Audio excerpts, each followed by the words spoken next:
I've been eyeing this business for some time. Bakit bigla siyang ibebenta? Nagbago na ang plano namin mag-asawa.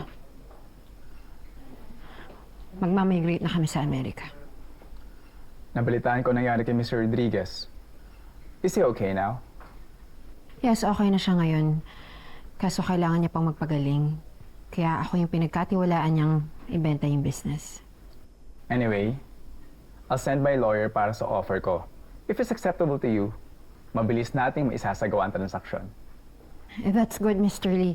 Aantayin ko. Pero sana bilisan ninyo kasi medyo urgent po. Okay, sige. I'll go ahead now. Sige, thank you.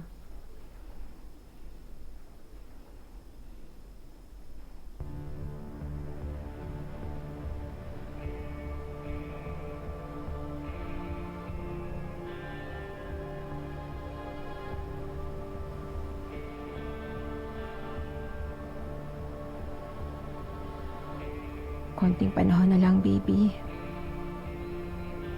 Makukuha na natin lahat ng para sa'yo. Ikaw lang ang dapat makinaban ng lahat ng pera ni Robert. Hindi yung isa niyang anak. Aagawin ko lahat kay Gina.